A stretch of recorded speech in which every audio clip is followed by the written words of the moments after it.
and use that for a lighter. So he knows where he's going. He lights the fuse, just like this guy did right here. See that? He's just lit. He looks up to where he's going to put that dynamite, sticks it under there, crawls back out, shuts the fan off, and stay in that corner back there until the round goes off. Okay? That's what these guys have to do. This guy here is a really important guy. Right here, when this picture was taken, he was 18 years old. And him and his working partner, they'd always go into town because this guy here liked to box. And he's getting married in a couple days after this picture was taken. And what happened was that every time somebody sees him coming in town now, they go the other way. Because everybody he's boxed, he always knocked them out. And they don't want to get knocked out anymore. But his friend was his best man at the wedding. Going to be his best man at the wedding. So he said, okay, I'll go out there with you. What happened to him? He got knocked out. So now, 2 days later, he's getting married, and he's standing up there with a black eye, the best man. His dad was also a Golden Glove boxer for Alaska, back in the 1920s. His dad heard about a boxing match going on in Wisconsin, and so he got on a steamship right here in Juneau.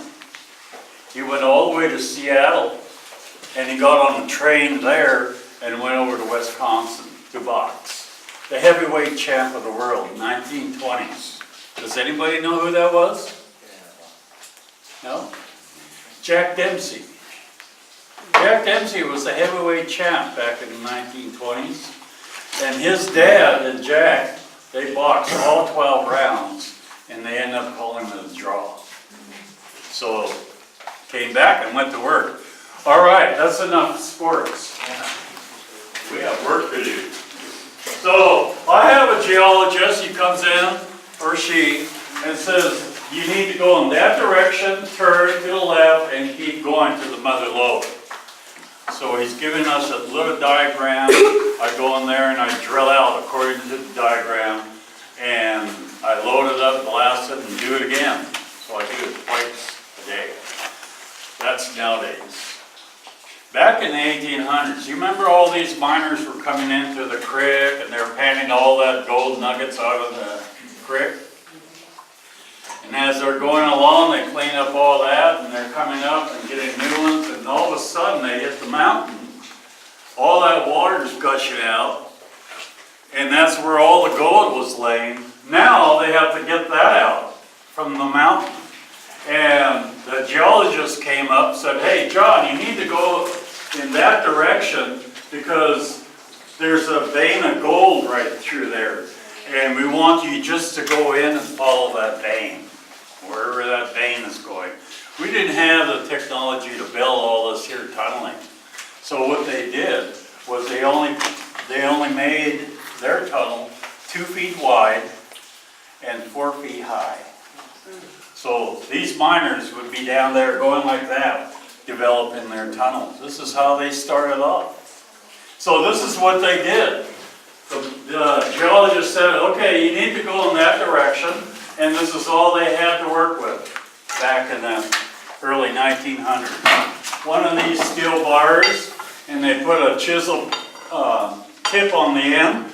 They give you a double jack hammer, and they'll say, come on up here, and start working this area right here, and just hit it in. And this is what they do, 8 hours a day. As they're hitting it, they turn it so it'll be acting like it's drilling all day long. 2 feet wide, 4 feet high. All they got was a foot in every day.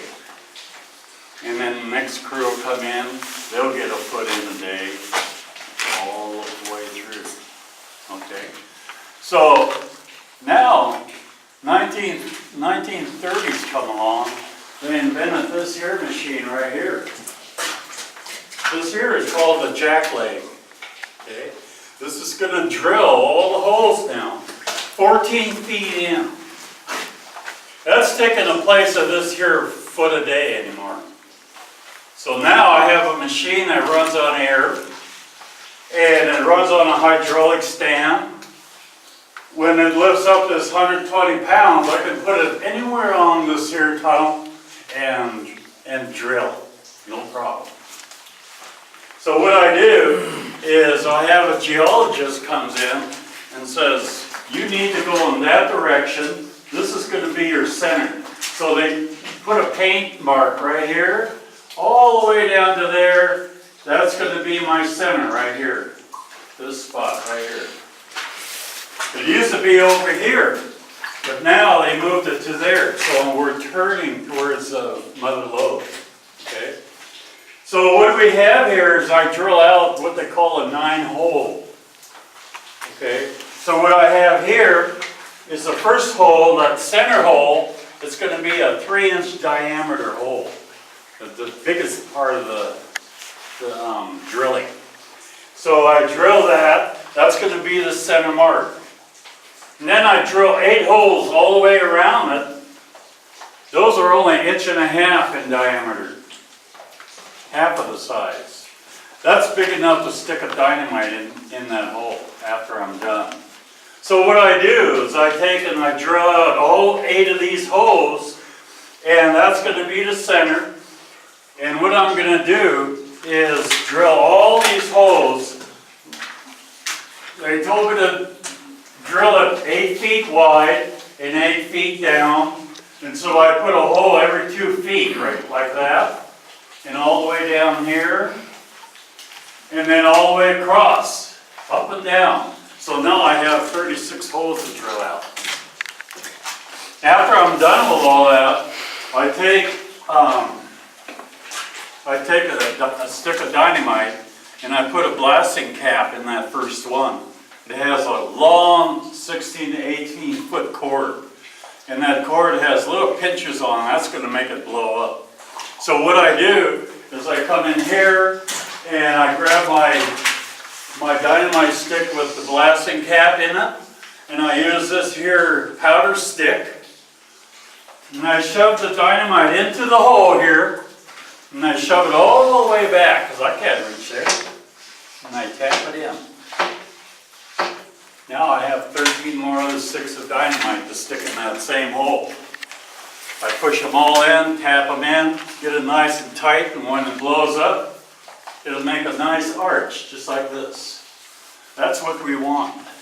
That holds up a lot better. It's more beefier. So what I do is I fill up all these holes, and now I have all these little cords hanging out of every one of them holes, right? So I put a piece of fuse around the diameter of the entrance here, and I clip all them cords with the pinchers on there onto that fuse. Now I'm ready to blow it up. So at the other end, I'll take this 2.5, 3-inch, or 3 feet fuse and tie it on the end.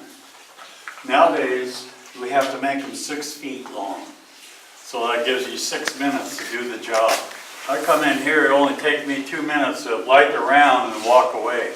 I go around the corner there, shut the air off, and boom, blows up. So what I do is that I fill up all these holes with that dynamite. The first ones I do, because all these cords are all in milliseconds apart. Their delays are in milliseconds apart. So I put in a 0, 0. When that fuse goes off, that 0 is going to automatically blow up first. And then I put in numbers, 1, 1, 2, 2, 3, 3, 4, 4, all the way around that middle hole. And they all go off in milliseconds apart. So now, when it blows up, it's going to blow out a big hole right here. That'll give all the rocks a place to break to. The other one. So I go up to number 15. That'll be on the end right here. And well, 14 will go on the ends, on the outside. And then 15, I put it all on the bottom. That'll be the last ones to go off. Okay? So after I blow it up, all this rock is built right here, and that 15 will blow it up and lift the whole rocks up, loosen them up, so I can bring in my equipment and take it out. Okay? So now I have all these here lit, and I want to show you how this works. Okay? Then we'll get back into some more a little bit of how we developed the tunneling. So you're required to put on your earplugs, and it's going to be a little bit loud. I'll only do it for just a second to show you how it's operated, and then I'll shut her down. You know, I'm 67 years old. In the last 7 years of my retirement, before I retired, this is the job I chose to do. Nobody likes this kind of job. This kind of job here, it's in this area, it's all wet. It's all dusty, it makes too much noise. Nobody wants to work in that area. So this is what I chose. I said, okay, I'll take it. Everybody else would want to drive a truck or do something different and make their day go by. But I use that. So is everybody ready? I come into my work area, I look at my chart, they want me to go in that direction. So what I do is I can turn on my machine. You remember that took the place of this here thing, that bar and double jack. So what I do is I turn on the air, okay? So I turn on the air. I get up behind my machine and always put my foot behind the stand in case it wants to kick back on me. And what I do is I turn on this one right here. That's going to bring the leg up. And this one right here will make a turn so I can drill. I'm drilling all these 14 feet in. So here I go. I come in here.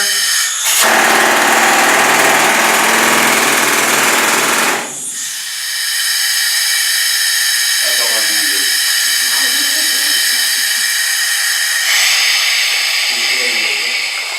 That's all I do all day long. After I'm done with this area and drill it all out, I'll disconnect the air hose, pick up that jack leg, go around the other side and do the same thing all day long. And they use this jack leg right now, up to this day, the working areas.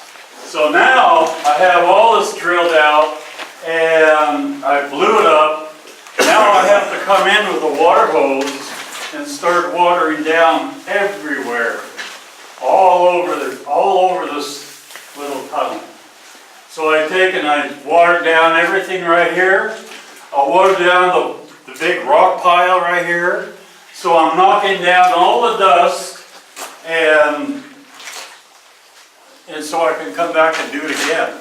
So I'm going to cycle this tunnel twice, and then I'll get off work.